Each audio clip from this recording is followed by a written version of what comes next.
우리가 예전에 그 건물을 살 때 사람들이 이런 소리를 많이 했어요. 이제 우리 건물에서 제일 중요한 건 뭐냐면요. 임대차를 이해하는 거예요. 그러니까 무슨 말이냐면 내가 건물을 샀는데 이 건물에 임차인이 들어오냐 안 들어오냐. 내가 원하는 금액에 들어오냐 안 들어오냐. 임차인은 어떤 건물을 원하고 어떤 건물에 얼마를 넣느냐. 얼마의 월세와 보증금을 태우느냐. 이게 진짜 중요한데 이거를 사람들이 우리가 건물주가 이렇게 막 많아진 게 흔하지가 않았어요. 굉장히 폐쇄적이고 그들만의 리그였단 말이죠. 근데 어 이렇게 건물 투자자가 많아지기 전에 이 사람들은 어떤 건물 갖고 싶어요라고 했을 때 나는 그냥 신경 안 쓰고 돈 버는 거 하고 싶어 했죠. 네, 그런 건물은 없습니다. 네. 신경을 안 쓰고 돈을 버는 일은 거의 없습니다. 그렇게 보시면 돼요. 그래서 제가 아침에 칼럼을 썼는데 수원에서 그 1,000억짜리 빌딩 사건이 좀 있잖아요. 그러니까 이 사람이 신축을 해가지고 병원을 운영해라 해서 그 보증금 40억에 그쵸? 그 다음에 그 보증금 40억에 월세 1억 7천, 렌트 프리 6개월에 인테리어 비용 21억을 줬다. 이런 문제가 생겼는데요. 문제는 렌트 프리가 끝나자마자 이 사람이 월세를 내지 않았다. 근데 병원을 가면 병원은 굉장히 잘 된다. 그쵸? 근데 문제는 뭐예요? 이 사람이 그쵸. 이 건물을, 본인이 사서 아무리 돈이 많아도 대출이 뭐 얼마인지 모르겠지만 대출이 500억만 된다고 하고 4%만 해도 한 달에 얼마인가요? 그쵸? 4, 5, 20이니까. 이자만 해도 뭐 1억 5천? 뭐 관리비까지 하면 1억 7천, 8천? 이렇게 되죠. 그러면은 이 사람이 가지고 있는 돈을 버티다 보니 1년이면은 거의 25기까지는데, 이걸 어떻게 버티냐. 버티기가 어렵죠. 그러다 보니까 공매로 나왔죠. 그러니까 경매가 있고 공매가 있는데, 이제 경매는 민간이 보통 돈을 못 갚았을 때 민간이 거는 게 경매고, 공매는 보통 우리가 세금 같은 거 안 냈을 때 이제 국가기관에서 그랬을 때 공매가 나오고요. 또 하나는 신탁. 우리가 건물을 살 때 대출을 큰 사업은 신탁을 끼고 하던가 뭐 방백이나 대출을 좀 많이 받으려고 했을 때 신탁사에다가 빌려가지고 우리가 건물을 사는데 얘가 아마 신탁을 끼고 한 것 같아요, 사업을. 신탁에 신탁에 공격적인 애들은요, 하루에도 3번씩 유찰되면 하루에도 3번씩 올려요. 그러니까 얘가 열흘 만에 반값이 됐다고 하더라고요. 근데 알고 봤더니 그걸 산 법인이 여기 의사였다. 이런 내용을 접하게 됐습니다. 그래서 오늘 난리가 났죠. 그래서 통인되는 위험하다. 이 사업의 주도권이 나에게 있어야 되는데 임차인에게 있어야 버리는 거예요. 예를 들어서 임차인이 6개, 7개 있으면 좀 귀찮고 번거로울 수 있지만 이 상권이 완전 무너지지 않는 이상, 하루아침에 무너지지 않는 이상 얘네들이 한 번에 다 나갈 일은 없다. 걔네들이 무슨 임차인 노조를 만들 것도 아니고. 그래서 여러분이 사업을 하는데 내가 과도한 레버리지를 썼는데 걔 통인대 하나한테만 우리가 의존하는 사업을 하시면 안 돼요. 건물 투자의 사업을. 이게 제일 무섭습니다. 그래서 그 어떤 건물을 샀는데 대기업이 딱 들어왔어. 근데 걔네들이 한 방에 나가버려. 근데 그 임대료를 다음 해가 받쳐주지를 못해. 그럼 끝나는 거예요. 그러니까 예를 들어서 그래서 편하고 싶어가지고 2023년도에 많이 망하신 분이 뭐냐면 우리가 20년부터 한 22년까지 건물값이 2배, 3배 올랐어요. 당연히 우리 마음속에는 강남을 사고 싶으니까. 그래서 강남에 있는 뒷골목에 있는 건물들을 사람들이 어, 한 그런 다가구 주택을 샀어요. 다가구 주택을 사고 그때 우리나라가 제일 잘 됐던 게 스타트업입니다.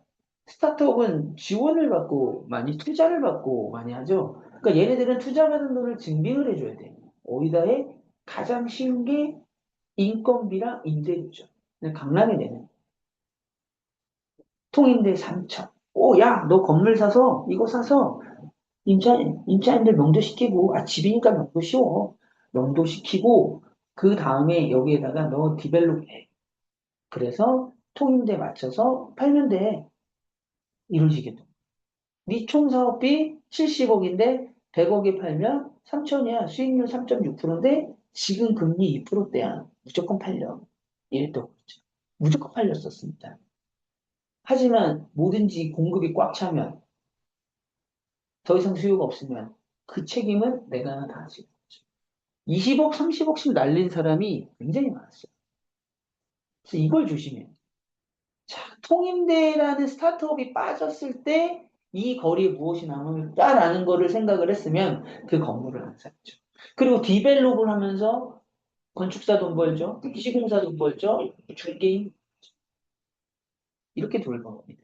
거기에다가 가짜 임차인도 난무한 경우도 굉장히 많습니다. 자, 내가 스타트업 저랑 고왕님이 스타트업 대표야. 그래서 제가 이런 거야. 야, 내가 여기 건물 이거 20억짜리 내가 땅 하나 했는데 내가 여기 디벨롭 할 테니까 너가 월세 3천 들어와줘. 그리고 우리들이 반띵해. 가능한 시나리오겠죠? 그래서 중요한 게 주변 임차인의 주변 임대료의 시세를 반드시 확인하고 수요와 공급을 확인하셔야 돼요. 그러니까 많이 보다 보면 알아요. 네. 이렇게 얘기하면 너무 기니까 넘어갈게요. 그래서 보시면 자, 건물 투자에서 가장 달콤하게 보이는 게 뭐다? 고액 임차인 또는 통인데, 아, 내가 할 거 없이 그냥 나 가만히 앉아서 띵가띵가 돈 벌고 싶어라고 하죠. 네, 쉽지 않습니다. 하지만 통인대는 뭐다? 걔한테만 다 맡기는 거야. 얘가 없으면 난 끝나. 아니, 내가 주인인데 얘한테 끌려다녀야 돼. 이런 투자는 굉장히 위험하다. 한 번 계약하면 공실 걱정이 없고 관리가 편하다고 생각하는데 그렇지가 않아요. 월세도 크고 숫자만 보면 완벽한 투자처럼 보이지만 여기서죠. 잘 쓰면 무기고 잘못 쓰면 폭탄. 이렇게 보시면 되고요. 통임대는 편함이 아니라 집중 리스크다. 자, 건물에서 가장 중요한 게 여러분 건물 살 때 내부에 계단이 있냐 없냐 진짜 중요해요. 왜 중요할까요? 내부에 계단이 중앙에 있어. 중앙에. 이렇게 있어. 1, 2층으로. 근데 얘는 1, 2층이 이렇게 됐지만 아예 분리된 1, 2층인데 내부에 계단이 있어. 그리고 얘가 나갔는데 이 건물은 통임대만 써야 되는 거. 통임대만. 이런 건물도 꽤 많아요. 그래서 이거를 누가 야매로 철거한 거야. 야매로. 근데 그 없이 프랜차이즈 들어온 애들이. 그래서 본사에서 이거를 철거를 했는 거를 정확하게 신고해서 철거한 건지 그 자료를 달라 그러고. 상상이나 하겠습니까? 그래서 그게 계약이 안 됐어. 근데 문제가 뭔지 알아요? 걔네들이 자기네들이 여기다가 보증금을 넣어놓고 있었던 그 시간을 배상을 하라고 했었어. 참, 우리가 웃고 만나서 좋게 계약하지만 끝날 때 보면은 진짜 난타 오집니다. 그래서 여러분들 이런 거를 잘 아셔야 된다. 이런 내부의 계단이 있을 때는 얘가 스타벅스야. 근데 스타벅스가 나가면 여기 커피빈이 들어올 수 있는 자리야? 탕탕 들어올 수 있는 자리야? 그런 거예요. 내부에 계단 있는 거 대형 커피숍 빼고 뭐가 있겠습니까? 거의 없어요. 네, 불편합니다. 그래서 그런 걸 좀 보셔야 되고 어, 그한 명에게 맡기는 거는 굉장히 어렵다. 그렇죠? 그래서 통인데 편한 만큼 리스크도 많다라는 거. 그다음에 건물 전체가 공실이 될 수 있는 게 많죠. 그래서 층별 임대를 받는 게 가장 좋아요. 저는 그렇게 생각을 해요. 그래서 임대 리스크가 분산되죠. 공실률이 줄일 수가 있거나 공실률이 100%가 되면 안 되잖아요. 그걸 막아줄 수 있는 게 중요하다. 그 얘기를 좀 말씀드리고 싶고요. 자, 결국은 우리가 확률 싸움이에요. 오늘도 어떤 분이 상담을 하면서 어떤 사람이 저거 뭐야, 팝업으로 들어오려고 한다는데, 보증금을 팝업이 예를 들어서 2천만 원이야. 그럼 우리가 6개월이면 얼마야? 1억 2천이죠. 근데 그거를 나눠서 주겠다. 또는 처음에 10%만, 20%만 주겠다. 그냥 이런 순간부터 그냥 받지 마세요. 돈이 없다는 뜻이잖아. 그럼 조금만 어떤 문제가 생겨도 나 돈 못 주겠다는 거죠. 그럼 난 6개월 동안 어떻게 해? 이거 진짜 많아요. 그래서 이런 거 되게 중요하다. 그렇게 보시면 될 것 같고요. 지금 인차이를 보는 게 아니고요. 당 인차이를 지속적으로 여기에 임차인이 얘가 나가도 다른 애가 들어올 수 있겠다. 그래서 가끔 그런 데 보면 있어요. 어디 뭐 지방에 뜬금없이 투썸이 엄청 크게 멋있게 있는 거예요. 근데 몇 년 뒤에 가봤더니 그냥 거기가 계속 복시. 이런 거 좀 잘 생각하셔야 돼요. 아니면 투썸이랑 같이 그렇게 개발해서 스타벅스처럼 개발을 했는데 그게 운영이 안 돼서 마이너스가 됐어요. 그럼 안 됩니다. 자, 우리가 스타벅스의 드라이브스루 좋아하잖아요. 그래서 전 드라이브스루 되게 싫어해요. 자, 스타벅스는 보통 우리가 10년 계약을 하고 전세권을 설정을 하기 때문에, 그다음 뭐 기업이 이미지 때문에 뭐 이런 얌스러운 짓을 하진 않겠죠. 근데 문제는 스타벅스가 나갔어. 근데 그냥 내 일반 이런 건물에 스타벅스가 여기 들어왔어. 이거랑 이 건물이 그냥 드라이브스루야. 그러면 그 다음도 드라이브스루만 들어와야 되죠. 임대가 될까요? 그 위치도 되게 애매해. 공사비 누가 돼? 내가 다. 이게 이거를 처음에 뭣도 모르고 사람들이 이런 걸 샀죠. 근데 지금은 이런 거 안 삽니다. 스타벅스도 되는 건물을 사죠. 이 건물이 스타벅스 여기 들어와. 너무 좋죠. 너무 좋죠. 하지만 드라이브 스루다 생각해 보실 필요가 있다. 과연 이 드라이브 스루가 끝나도 잘 될 곳인가? 이런 계산을 꼭 반드시 하셔야 된다. 이거는 실제로 제가 들은 얘기예요. 누가 고민 상담을 카페에다가 했어. 죽고 싶은 심정으로 글을 쓴다고 하면서 했어요. 요런 건물을 만약에 내가 사는데 기존에 임차인이 있고 수익률이 좋다. 그러면은 얘네들하고 계약을 할 때 요거 되게 중요해요. 요거. 원상복구 조항을 반드시 넣어야 돼. 그리고 얘네들이 그러면은 계약 기간 2년 남았는데 나머지 갑자기 얘네들이 보증금이 예를 들어서 뭐 한 2억이었어. 근데 얘네들이 갑자기 몇 달 전부터 임대료를 안 내기 시작해. 그럼 빨리 3개월 지나자마자 바로 명도소송 들어가야 돼요. 그래야 내가 보증금을 가지고 있으니까 마이너스를 보지 않을 수가 있어요. 또는 이 원상복구에 대한 조항을 넣어야 돼. 얘네들이 빈털털인데 원상복구 어떻게 해? 못하지. 그러니까 내가 보증금이 다 까먹기 전에 그런 조치를 빨리 해야 돼요. 아니, 사람이 사는 건데 좀 뭐 임대료 좀 늦을 수도 있지. 맞아요. 하지만 3개월이 됐을 때는 이런 조치를 해야 돼요. 반드시 하셔야 된다. 왜? 우리도 은행에 80%씩 대출을 땡겨가지고 산 거기 때문에 그래요. 내가 뭐 내 돈 100%였으면 뭐 문제가 되겠습니까? 그냥 돈이 녹는다는 게 아까운 것 뿐이지만 망하진 않잖아요. 그거 좀 보시면 좋을 것 같고요.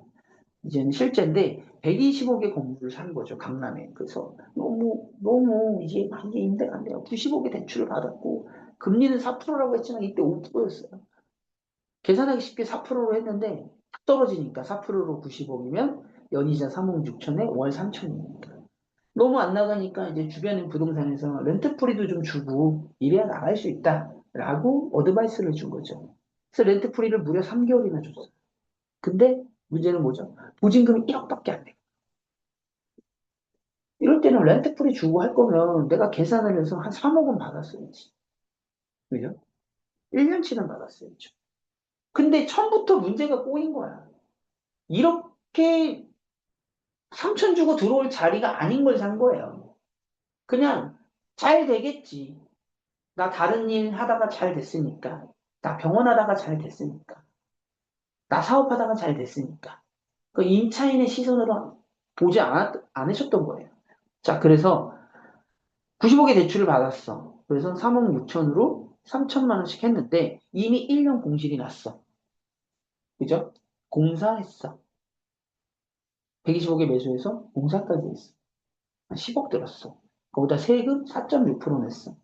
뭐 얼마야 도대체? 한 140억 정도 주고 샀어요. 1년 지나니까 3억 6천이 넘었어요. 그래서 도저히 안 되겠어서 3억, 보증금 3억에 3천에 렌트프리 3개월을 준 거야. 근데 임차인이, 아, 그냥 내가 지금 돈이 없으니까 보증금은 1억으로 해 주시겠어요? 내가 지금 너무 죽겠는 거야. 그러니까 보증금 1억 해줬어요. 근데 얘가 렌트프리 3개월 되자마자 바로 연체 시작했습니다. 6개월. 그러면 3천 계산하면 2억 7천이에요. 명도소송하는데 여러분 길면 1년입니다. 근데 보증금은 3억을 가지고 있었으면 괜찮지. 첫 번째 문제, 샀을 때가부터가 문제인 거예요. 저는 임대료나 저는 사업성, 저는 리스크에 대한 대비가 1도 없었던 거다. 잘못 썼죠. 입지가 임차인이 안 들어올 곳에 사거나 너무 비싸게 사면 이런 문제가 생긴다. 그래서 이분은 그 이유는 어떻게 되는지 모르겠지만 이렇게 해서 여러분 이런 게 가끔 금매가 나옵니다. 이걸 누가 사냐?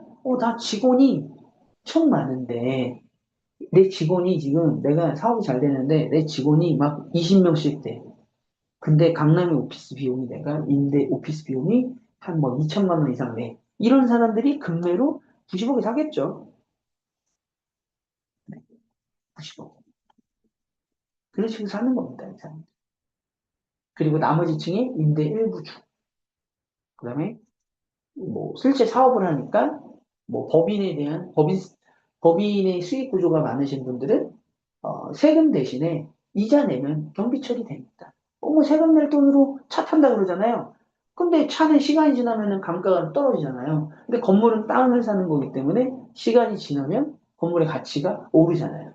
그래도 곧 죽어도 강남인데. 그래서 이런 전략이 있으셔야 된다라는 것을 말씀드리고 싶고요. 건물값은 올라도 연체와 소송 중인 건물에는 매도하기가 어려워요. 문제는 누군가는 이걸 지켜보고 먹으려고 준비하고 있어. 언제 먹어야 되지? 하고 그 타이밍만 보고 있어. 그 건물 자체는 원래 매도가 만만치가 않아. 분위기 좀만 안 좋아. 지금 뭐 은행에서 맨날 공포 누가 막 쓰레기에다가 이제부터 뭐 사업용 부동산도 대출 안 해준다. 맨날 이런 얘기 들죠. 이런 심리가 들면은 사람들은 안 사. 그러다 보니까 주식으로 가고 있는. 그래서 여러분, 우리가 살 때, 아, 내가 만회하는 상태에 얘하고 명도소송까지 갈 수 있다. 라는 넉넉한 월세. 를 받고 보증금을 받아야 된다. 이러려면 사실 때부터 계산이 되고 사셔야 돼요. 샀는데 그냥 공실인 경우도 굉장히 많아요. 그렇다고 싸게 임차를 주자니 그러면은 매도가 어려운 거지. 그래서 요즘은 자기가 쓰면서 운영 수익까지 낼 수 있는 분들이 유리하다라는 얘기를 한 겁니다. 이게 다 코로나 때 건물값이 너무 비이상적으로 그 성장을 했어요. 금리가 2%니까 건물의 요구 수익률이 3%만 돼도 됐단 말이야. 근데 금리가 지금 막 신규 법인 막 4.5%, 5% 이러는데 뭐 요구 수익률이 6%라야 되는데 6% 나오는 건물이 어디 있어요? 없죠. 그러다 보니까 뭐해? 죄다 숙박업만 하는 거야. 근데 여러분 숙박업도 입지 안 좋은 데다가 만약에 했다가 숙박업이 빠졌을 때는 어떡할까? 숙박업이 빠져도 살아남을 그런 다재다능한 건물을 사라. 그래서 사람이 얼마나 많이 오느냐, 여기랑 얼마나 가깝냐, 주변에 사람을 모이게 하는 어떤 컨텐츠가 있느냐, 그 컨텐츠가 그냥 당장 유행이냐, 아니면은 지속 가능한 곳이냐, 뭐 회사가 큰 게 있느냐, 여기 가깝냐, 학교가 큰 게 있느냐, 뭐 대단지 주거가 있느냐, 이런 거를 보라고 말씀드립니다. 사실 우리가 투자는요, 어, 뭐 너무 잘해가지고 막 1,000억 버신 분, 500억 버신 분, 7년, 8년 안에 있거든요, 주변에. 지금 우리나라가 뭐 미쳐가지고 자산이 어마어마하게 지금 오르고 있잖아요. 그런 사람을 바라보는 거는 내가 1%가 되겠다는 거거든요. 그러면 망할 확률이 99%라고 보셔도 돼요. 차근차근 올라가기를 바라겠습니다. 그러니까 어느 순간에 한번 뭐 걸어보는 거는 내가 100억 벌었는데, 아, 나는 30억 벌었는데, 아, 내가 한 10억, 한 40억은 한번 내가 딜 해보겠다. 이런 거 아니시면 처음부터 모든 걸 다 걸지 말고요. 한 바퀴 돌려보세요. 이번 농사 놓쳤으면 다음 좋은 농사에 들어가 보시는 것도 좋다. 이렇게 보시면 될 것 같습니다. 그리고 또 하나, 이것도 매출 대비 이제 상가 사실 때, 부분 상가 같은 거 사실 때 많이 당하시는데, 요새는 이제 수수료 형태가 굉장히 많아요. 그러니까 이 건물 5% 나온다 해서 산 거야. 이 상가 5% 나와. 그래서 버거킹을 했는데, 5%더 됐을 거예요, 사실은. 뭐 6%, 7% 됐으니까 이분이 근데 브랜드도 버거킹이야. 우리나라 버거킹 하면은 프리미엄 빼놓고는 패스트푸드 중에 제일 좋잖아요. 그래서 이걸 했는데 막 장사가 잘 된 거야. 그래서 이걸 이 사람이 딱 샀는데 거짓말처럼 장사. 열심히 안 했나? 그래서 여러분 그게 있어요. 우리가 구분상가 같은 거 보면 갑자기 투썸이 들어와. 그다음에 막 탐탐이 들어와. 할리스가 들어와. 그러면은 얘네가 그 호실이 등기를 열어보면은 그 호실이 누구 건지 봐보세요. 시행사. 제가 다 띄워봤습니다. 자, 투썸이나 할리스나 이런 거 들어오면 어때요? 사람들이 많이 모이죠. 그렇게 해서 팔아먹는. 그런데 투썸이나 할리스의 크랙탑 세일즈라는 데 가서 뭐 투썸 어디 치면 사업자가 나와요. 근데 그게 거기 시행사인 거예요. 걔네들 싸게 팔겠냐. 저 프랜차이즈 대표잖아요. 시행사에서 전화 많이 와요. 자기네 상가에다가 한번 운영해 보려고 하는데 한번 와서 검토해달라고 이런 전화 진짜 많이 받았습니다. 김낙수 되는 거야, 김낙수. 그냥 한순간이에요, 한순간. 그래서 이럴 때는 가장 중요한 게 뭐냐? 이런 수수료가 맞춰진 건물을 살 때 가장 중요한 손님이 꽉 찼다가 사라졌어. 뭘까요? 가장 중요한 거. 아침에 말씀드렸는데.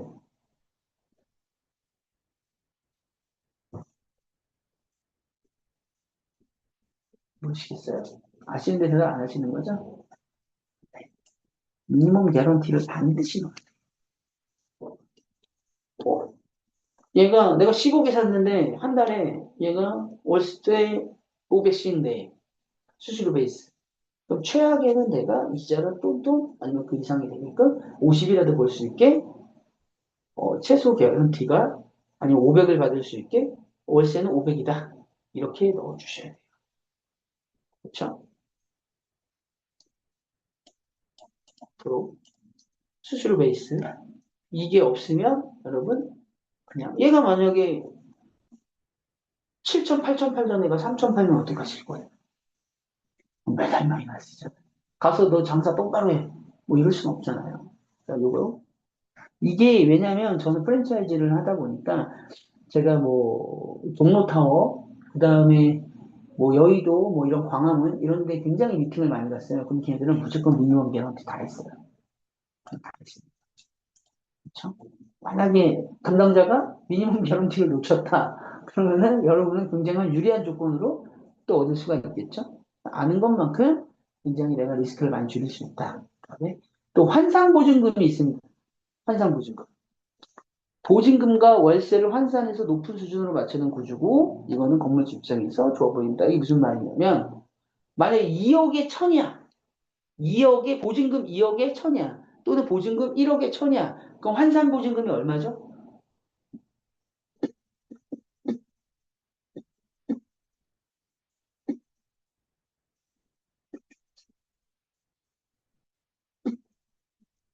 자, 천 곱하기 100을 합니다. 그럼 얼마죠? 천의 10배는 1억이고 천의 100배는 10억이죠. 거기에 보증금 1억을 더해. 그럼 얘는 환산보증금이 11억이고요. 서울은 9억이 넘으면은 임대료 상한제는 보험을 받지를 못해요. 그래서 내가 건물을 사서 1억에 900짜리를 얻었어. 장사가 겁나 잘 된 거야. 투자를 엄청 많이 했어. 근데 얘네들이 갑자기 건물주가 와서 나한테 임대료를 5% 이상 넘게 올려. 소송하는 거예요. 근데 환산보증금 있는데 어떡할 거야? 그래서 얘네들은 기본적으로 장기 계약을 해요. 장기. 근데 문제는 뭐야? 1억에 900인데 얘가 1억에 1000인데 얘가 임대료를 안 내. 근데 5년 계약이야. 그럼 어떻게 3개월이 지났을 때 바로 명도소송에 들어가셔야 된다. 그 얘기를 말씀드리고 싶었던 얘기예요. 그래서 별거 아닌 것 같지만 굉장히 중요한 얘기다. 그 우리가 인차인으로 들어갔을 때도 되게 중요합니다. 수강생님 한 분이 어떤 업체에서 그 뭐 얼마를 번다 이러면서 투자를 해라. 근데 뭐 6억 7억이 들어. 남의 건물인데 리모델링이랑 인테리어를 막다 해야 되는 거야. 그러니까 인테리어만 괜찮은데 뭐 외관까지 다 바꿔야 되는 거야. 통인대로. 근데 그게 내 돈으로 다 하잖아요. 근데 문제가 뭐야? 1억에 1,000이야. 그럼 환산보증금이 9억이 넘어가잖아. 근데 얘가 갑자기 장사가 겁나 잘 됐더니 임대료를 계속 올려. 난 쫓겨나야 된다니까? 그래서 내가 그래서 바로 보여줬어, 옆에 건물. 아, 이 돈이면 옆에 있는 건물 사서 그냥 1층에서 장사하시면 안 돼요? 그러니까 웃으시더라고. 그렇지 않을까요? 그 돈이면 그럼 내가 옆에 건물 사서 80% 대출 받고 나머지 내가 1층에서 장사해서 80%의 대출의 이자를 내고도 남거나 나머지 층에서 내 임대료를 받쳐줄 수 있다면 이 건물을 사는 게 낫죠. 남의 건물에 뭐하러 막 6억, 7억 이렇게 합니까? 뭐 내가 성수동에 팝업해가지고 할 수 있는 그런 브랜드를 가지신 분이라면 모를까? 그러지 않은 분들은 의미가 없다. 이렇게 보시면 될 것 같습니다. 그죠? 고액 임차인은 수익이 아니라 구조로 가라. 고액 임차인은 당연히 나쁜 게 아니고 너무 좋죠. 잘 쓰면 최고의 전략이다. 하지만 전제 조건이 있죠. 얘가 나가도 대체 임차인, 얘가 나가도 얘가 이만한 애가 또 들어올 만한 곳인가? 구조가 범용적인가? 그러니까 뭐냐면 구조가 어떤 특별한 뭐 브랜드에 맞춰져 있는 것인가? 아까 말씀드렸던 뭐 드라이브 스루 이런 것들. 그 다음에 막 내부에 계단이 있거나 뭐 그런 것들.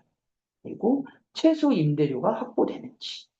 그리고 얘가 나중에 어, 월세를 안 냈을 때 보증금을 내가 뭐 명도소송에서 이길 수 있을 만한 충분한 보증금을 갖출 수 있는가 이렇게 보는 거죠. 그래서 공실시 버틸 수 있는 구조인가 한 이런 5가지만 보면 고객 입장이 당연히 좋죠. 너무나 좋죠. 그래서 오늘 또 화두가 된 게 잠시만요.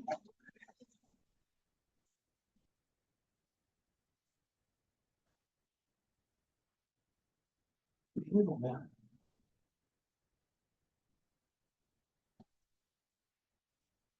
고객 입장이 뭐 할리스 이런 걸 누가 글을 썼는데 어,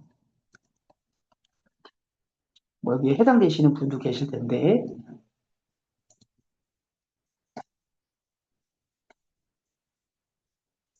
사실 건물을 살 때 뭐 유명 프랜차이즈를 넣거나 이런 걸 넣을 때는 메이드하고 사요. 어느 정도.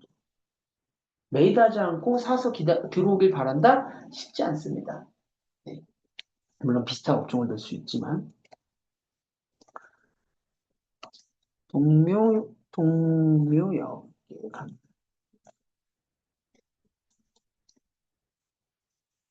거죠. 음, 음.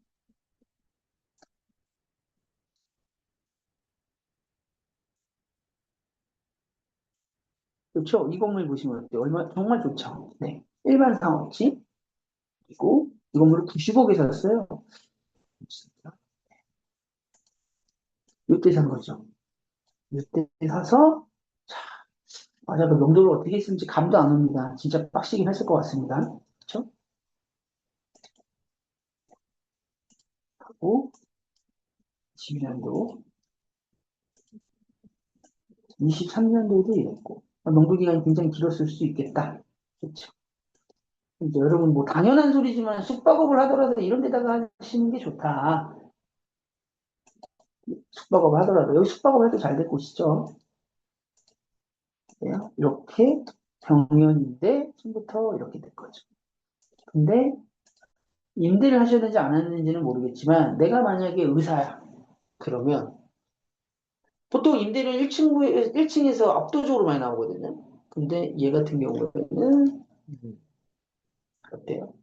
지금 3, 4층에서 본인이 만약에 건물주라고 하면 이거 한 80억 주고 샀으니까 리모델링 공사하고 뭐 해서 한 100억 정도 들었다고 치면 이자가 48에 32, 48에 32. 뭐한 달에 한 2,500, 600 낸다고 하면 내가 다른 데에서 이렇게 요원을 해도 뭐한 1,000만 원을 낸다. 1,000 이상을 낸다. 그럼 내가 나머지를 감당할 수 있다 하면서 여기를 기다리는 거죠. 그래서 제가 네이버를 검색해 보니까 여기 5층이 월세가 한 700 정도의 수준이고 1층에서 2층에 올리브영 매출이 한 1억 4천, 5천 나오니 보통 한 제가 계산해 봤을 때 한 월세 5천 정도 나오지 않을까?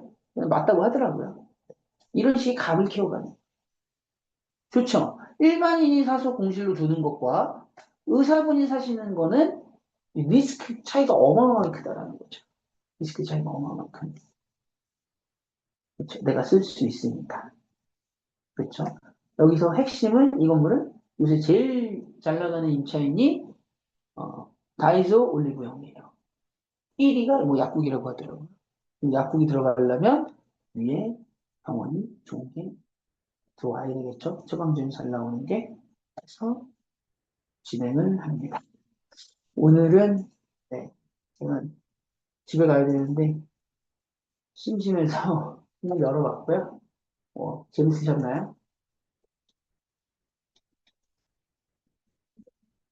질문하시면 질문 좀 받고 마무리할게요. 사실 이런 강의 다 유료로 했었던 건데, 네, 유튜브에 이 콘텐츠를 만들려고 지금 이 강의를 많이 하고 있어요. 이거 말고도 뭐 궁금한 거 있으시면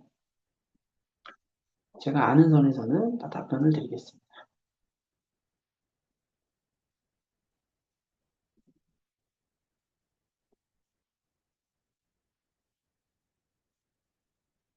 그러니까 질문할 걸 그러지 마시고 올려주세요. 어차피 누가 누군지 아무도 모릅니다.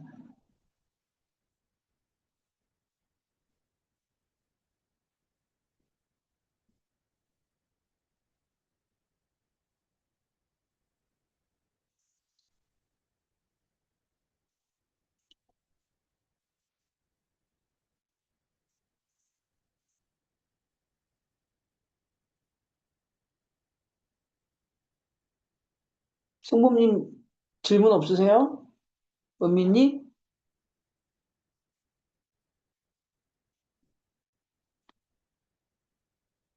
송범님 건물 사셨는데 가장 최근에 사셨는데 질문 없으십니까?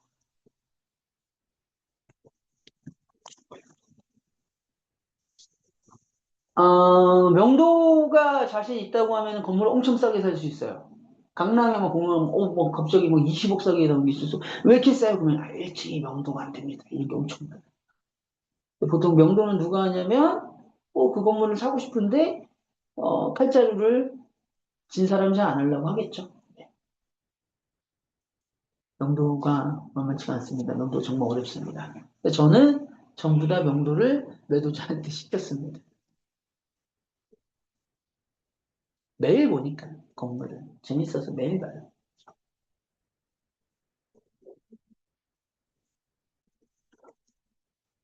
또 다른 분 질문 주시면 답변 드리겠습니다.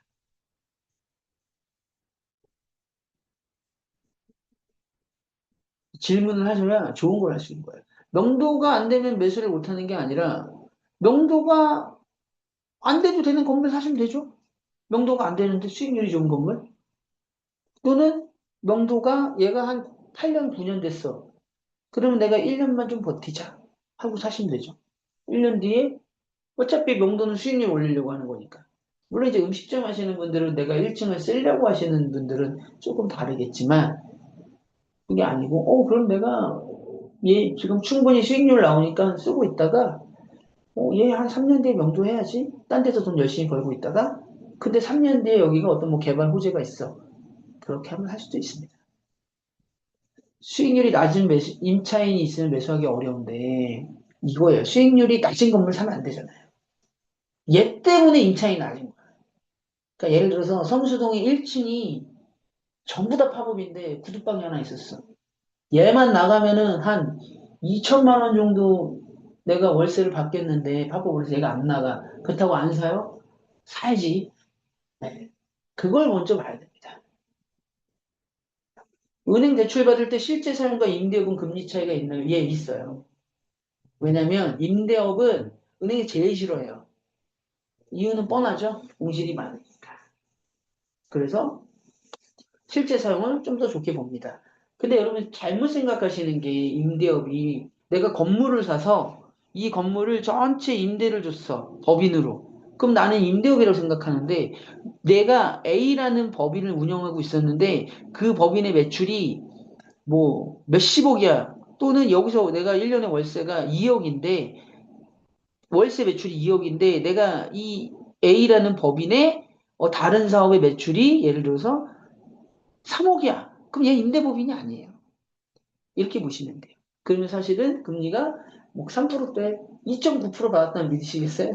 여정 대표님 2.9% 받았어요. 2.9%. 그러니까 여러분들이 생각하는 게 뭐가 문제냐면 여러분들은 건물을 하나를 골라서 은행에다가 그냥 매입해 보면 되는데 그냥 혼자서 끙끙 앓거나 알아보지도 않는 거죠. 매입하는데 돈 안 들어요. 다만 그런 지점장들하고의 연결고리가 있냐는 거죠. 근데 연결고리를 그냥 한 번 하면 아무 문제 없는 거죠.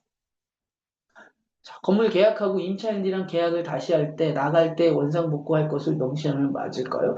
그거는 좀 잘 맞춰봐야 될 것 같아요. 왜냐면은 우리가 임대차를 10년을 유지를 하려고 하면서 최초 계약을 우리가 마음대로 바꾸는 건 어렵죠. 그런 거는 중간에 얘기를 잘 넣어서 만들어야 될 것 같습니다. 무조건 된다고 할 수 없어요. 매수할 때는 임대보부인으로 사고 명도 이후에 대환하면 될까요? 그거는 역시나 임대업이기 때문에 굳이 뭐 대환을 한다고 달라지진 않을 것 같아요. 내가 임대업이었고 금리가 5%였는데 내 건물에서 뭐 명도해서 수익률이 많이 좋아졌어. 또는 매수할 때는 명도가 안 돼가지고 얘가 한 50억짜리인데 내가 한 40억에 샀어. 그러면은 다시 50억에 맞는 수익률을 맞춰놓고 그 10억에 대한 10억의 정도의 갭이 있는 거를 리파이낸싱 해가지고 임대료를 더 받을 수도 있죠. 네네. 대출을 좀 더 받을 수 있죠. 그러려면 운영하는 법인이 돼야 돼요. 단순 임대법인이 아니고 내가 사업을 하고 있어야 돼요. 그래서 너 이거 돈 어디다 쓸 거야? 나 이거 회사 운영하는 데 쓸 거야.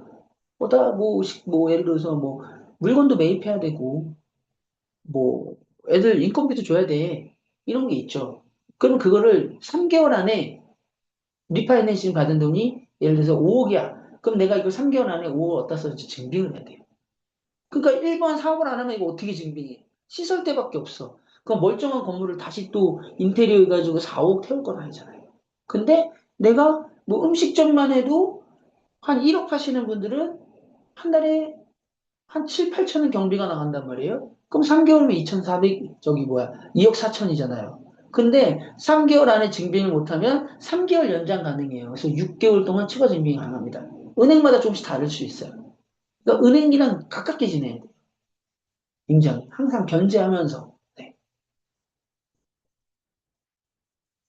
요즘 이슈가 되는 것처럼 임차인이 악의적으로 임차료를 안 주고 버티는 경우는 일단은 우리가 계약할 때 이기 연체 시 뭐 계약을 해지한다라고 쓰거든요. 그걸 쓰는 순간 얘가 그 다음에 아무리 잘났어도 잘 냈어도 우리가 이거는 언제든지 명령을 할 수 있습니다.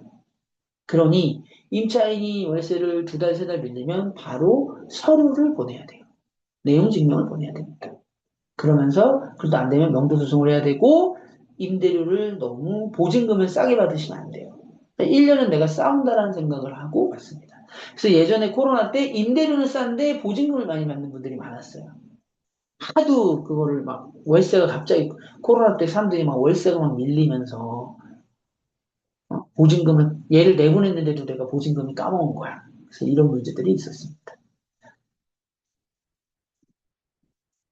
안전하죠. 근데 건물을 잘못 사잖아요. 그러면은 그냥 공실에 벗어나려고 저런 사람들을 받는 거야. 그게 문제인 거죠. 건물주한테 유한 은행은 없습니다. 건물주가 법인 관리 잘 하셔야 돼요. 그래서 제가 다마고치 수업 때 일단 여러분들 재무제표 보는 법부터 굉장히 쉽게 보는 법부터 그리고 여러분들 그 세무사들한테 한 9월 때쯤에 요청을 해야 돼요. 나 중간 결산해줘라고. 이게 건물 우리가 그 세무사들이 보통 1년에 내 거 한 번 본단 말이야. 내 거 종합소득세 낼 때 한 번, 법인세 낼 때 한 번 본단 말이에요. 세무사에서. 기장하는 애들이. 내가 무슨 뭐 몇백억 매출하는 대표님이시면 모를까. 애들이 이렇게 한 번 본단 말이죠. 그래서 여러분 반드시 한 9월쯤에 제 재무제표 중간결산 한번 해주세요라고 해서 여러분들이 재무제표를 볼 줄 알고 그러면 여러분들이 어때요? 임대료보다 더 많은 매출이 내야 되고 자 우리가 월세가 1,000만 원이야. 그러면은 1년이면 1억 2천이잖아요. 근데 내가 사업해가지고 한 2억 이상 벌어. 근데 은행이 내보내겠습니까? 안 내보냈어. 임대법인 재무제표 담아놓지 아직 안 했어요. 이번 달에 해요, 이번 달에. 네. 이번 달에 합니다. 이렇게 하시면 될 것 같습니다. 또, 또 궁금하신 거.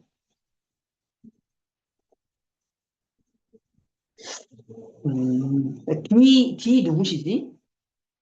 그 안 된다는 말이 있는데, 일단 현재까지는 됩니다. 언제 안 될지는 모르겠지만, 약간 다 은행마다 좀 케바케인 것 같아요. 사업용 부동산에 대해서 제가 어제 만났던 게 이거는 100% 확답이 아닙니다.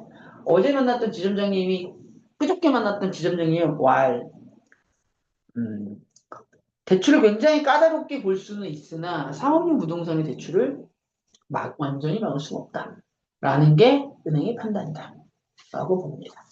공담을 건 게 안 걸고 살 수 있는 수준을 세팅하는 게 좋겠네요. 뭐 문제는 여러분이 공담을 걸었어. 근데 여러분의 건물이 뭐 예를 들어서 건물에서 뭐 어떤 뭐 후순위로 사업자 대출을 받았는데 뭐 다른 거 사는데 쓴 거야. 그러면은 그 건물이 또 아니면 그 내가 가지고 있는 공담으로 건 게 내가 다주택자야. 그러면은 그 집에 있는 대출을 막 상환하라 그래. 그랬을 때 얘가 공담이 쓰레기구나. 아, 이제는 이게 공담이 필요 없어. 20억짜리 아파트가 있는데 거기에서 내가 대출을 이빠이 받았는데 그리고 이제 가용가액이 공담을 줄 수 있을 만한 가용가액이 좀 남았는데 거기서 갑자기 막 대출을 상환하라고 한다던가 막 대출을 회수한다던가 이랬을 경우에는 그 공담이 가치가 없구나 라고 해서 얘네들이 먼저 리스크를 대비하는 거라 거일 수도 있다라고 얘기해요. 왜? 은행은 절대 손해보지 않아요. 그렇습니다. 제 얘기도 그냥 저 사람 얘기가 100%다가 아니라 아 저도 들은 얘기를 전한 거고 충분히 가능성이 있겠구나. 갑자기 20억짜리 건물이 하루아침에 경매로 나올 수도 있는 거죠. 사업자 대출 막 그 불법으로 쓴 사람들 막 잡는다고 하니까.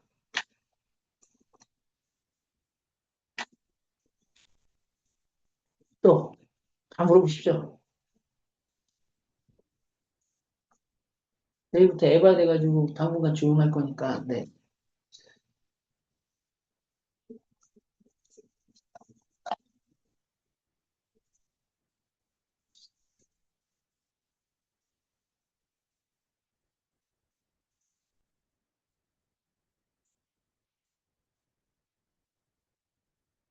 원상복구의 수준이요? 원상복구의 수준은 다음 임차인이 불편하지 않게 라고 하시면 되겠죠? 네. 임차인이 불편하지 않게. 아까 했던 내부의 계단. 이제 더 이상 여기는 통임대가 임대료가 너무 비싸고 경기가 어려워서 얘는 통임대를 못 써. 근데 아주 치명적이야. 가운데에 뭐 저기 있는 거야. 아까 말씀드렸듯이 뭐 가운데에 계단이 있어. 이런 거는 뭐 철거해달라는 조건이 좀 들어가야 되지 않을까요? 어,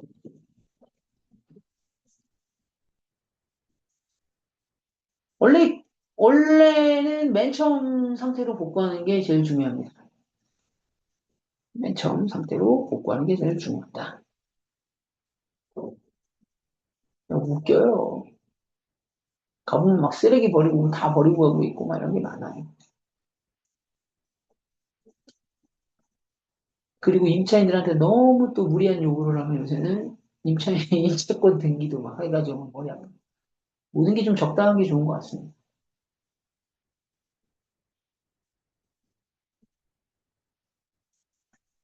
하나만 더 질문 있으면 받고 마무리할게요. 전 받는 거 좋아해요. 경수님은 질문 없으세요?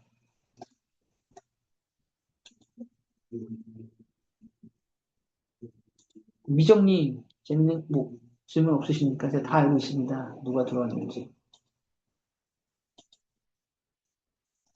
혜윤님, 혜윤님, 저기, 어떻게, 뭐, 카페 정리되고 있습니까?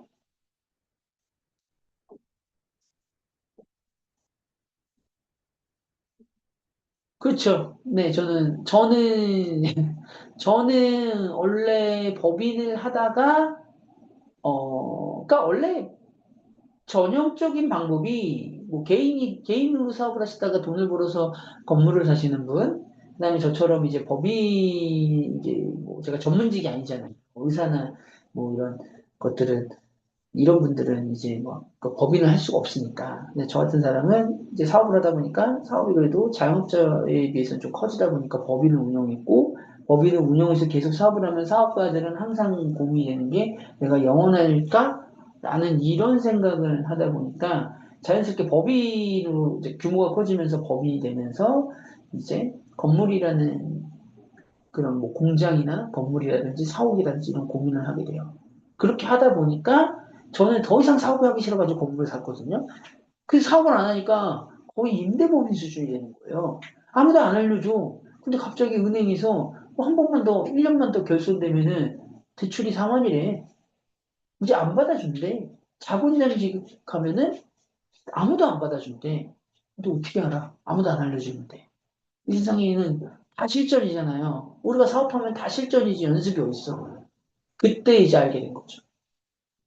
그래서 그렇게, 근데 이제 우리가 어느 순간부터 개인으로 건물을 사셨던 분들이 갑자기 내가 이거, 아이씨, 내가 사업 엄청 잘 돼서 강남에 80억짜리 건물을 산 거야. 100억짜리를 대출을 막 90% 해준다고 하니까 개인도 막 90% 해줬거든요.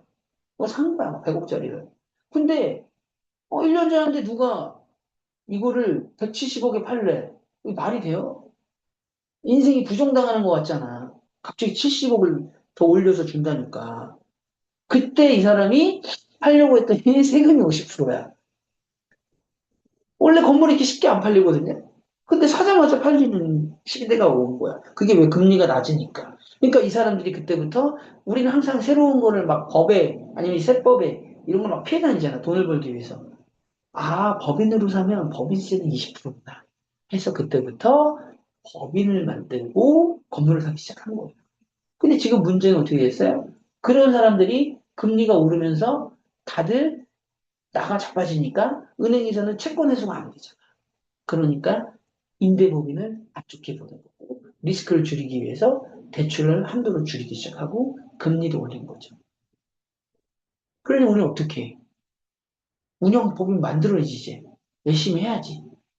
네, 뭐 그런 내용입니다. 네. 임차 이용사가 여러 명일 때는 좋은 임차를 주는 기준이 있나요? 업종이 중요한지, 월세를 많이 주는 게 좋은지, 신설법인이 위험하다든지. 뭐, 사실은 가장 중요한 거는 내 개로 인해서 걔가 그냥 임대료 안 떼어먹고 오랫동안 임대료 많이 내주는 사람이 좋은 거죠. 근데 병원을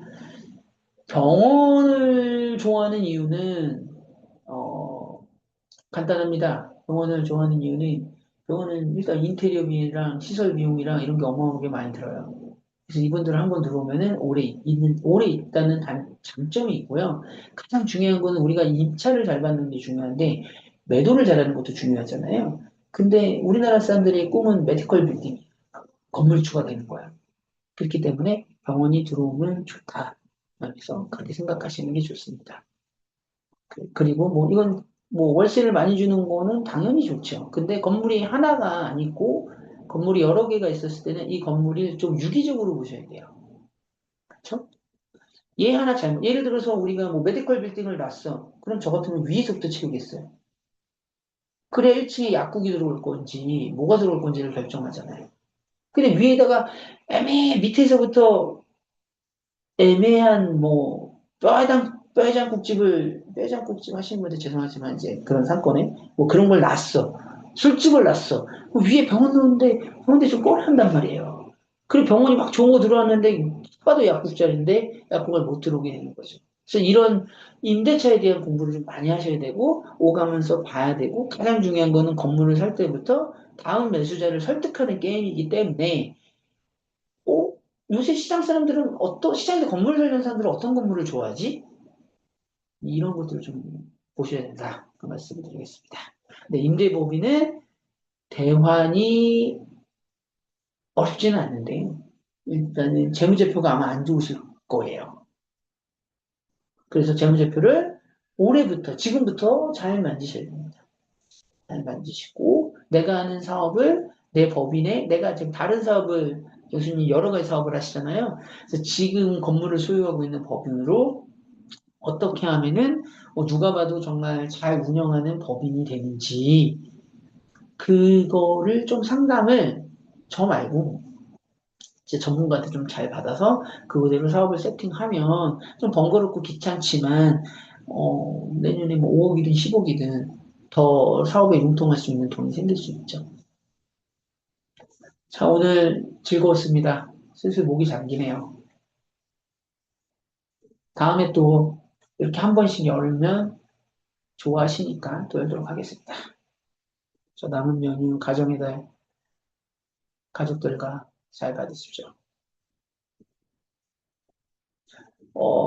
질문하셨으니까 마지막 질문 답변할게요. 네네. 건축사가 있죠. 건축사, 건설사를 잘 고르는 기준이 있다. 근데 일단은 건축사는 그거 같아요. 사실은 굳이 비싸게 할 필요가 없다. 네. 그러니까 건축사는 결국은 나의 의견을 충분히 들어주는 사람이 제일 중요하다. 내 의견. 보통 건축사는 도장 찍어주는 사람이 다거든요. 그러니까 허가 맡으면 끝인 거야. 나머지는 이제 건설사한테 바톤 터치지. 그럼 여러분들이 건축에 대한 기본적인 개념이 있어야 되는 거예요. 아니, 똑같은 건물에 얘는 중고 없으니까 높이 올려요 해가지고 1층에서 임대료를 엄청나게 뽑을 수 있는데 1층에다가 주차장으로만 다 만들어 버릴 수도 있죠. 여기가 만약에 오피스 상권이어서 상층부도 임대료를 굉장히 많이 1층부터 2층부터 막 7층까지 임대료를 비슷한 수준으로 받을 수 있어 하는 그런 수요가 있는 곳에 임차인 건지를 보고 여러분들 그림 그려야 되는데 건축사분이 그것까지 알기는 굉장히 어렵죠. 그리고 그 공부를 본인 스스로 많이 하셔야 돼요. 똑같은 건물에 용적률을 어떻게 잘 뽑느냐. 그 경성인가 그분은 보시면 장난 아니잖아요. 그런 것들에 대해서 본인이 실제 건축주들을 많이 소통해서 만나는 게 정말 중요합니다. 그리고 굳이 과도하게 비싸게 할 필요가 없다. 왜냐면 그 사람 다 밑에 애들 시키거든요. 나랑 소통이 잘 되고 연락이 잘 되는 사람이 가장 중요하다. 그리고 비용을 아껴주는 게 가장 중요하죠. 그때 말씀드렸듯이 뭐 하수도 원인자 부담. 어떤 사람은 3천 내는데 어떤 사람은 0원 내요. 처음에 설계할 때 우리가 이걸 설계를 낼 때 우리가 그 하수도 원인자 부담을 10톤 미만으로 하면은 0원이거든요. 근데 이거를 뭐 한 13톤, 14톤, 15톤, 막 17톤 다 음식적으로 전부 다 1층부터 5층까지 넣어버렸어. 그랬을 경우에는 몇 천이 나옵니다. 이런 비용을 아낄 수 있는 게 여러 가지도 있고 또 뭐 살 때부터 저번에 제가 이게 수업을 저번 주에 했는데 그런 거 좀 보시면 좋고 이제 건설사는 여러 가지가 있지만 최근에 이 건설사가 공사한 게 몇 건인지 거기 건축주를 다 만나보면 가장 큰 문제는 이제 증액. 이제 건설사의 가격에 대한 증액이 어 사실 저 공부하면 얘네들이 진짜 올리는 건지 구라쳐서 올리는 건지 정말 이게 어쩔 수 없는 사정에서 올리는 건지들이 있어요. 뭐 전쟁이 났는데 뭐 자재가 굉장히 많이 올랐다. 또는 처음에 건물을 살 때 이 건물을 무리 없이 이제 올리려고 했는데 땅을 까봤더니 뭐 엄청난 큰 돌이 나왔다. 또는 점토가 나왔다. 그럼 진해력 그래서 이 건물이 힘을 못 받으니까 건물을 받칠 수 있는 힘을 못 받으니까 그때는 보강 비용이 몇 천만 원, 뭐 5천만, 6천만, 7천만 원 여러 가지 그 공법에 따라서 금액이 나오거든요. 그런 금액들이 나올 수 있다. 이거는 증액되는데 모르면은 야, 이 건설사 이놈들이 내 돈 뜯어먹네 이렇게 생각한단 말이에요. 근데 쓸데없이 뭐 얘기가 틀려지면서 뭐 중간에 막 과도하게 뭐가 막 이만큼 올랐다 그러면서 막 돈을 뜯어가는 것들은 한 10명 만나보면은 있죠. 그리고 작년에 뭐 건설 한두 개 한 애들은 어렵지 않겠습니까? 돈이 없어서? 그럼 돌려받기 하겠죠. 10개 안에들은 돌려막기 하기 힘들겠죠. 네, 그렇게 보시면 될 것 같습니다.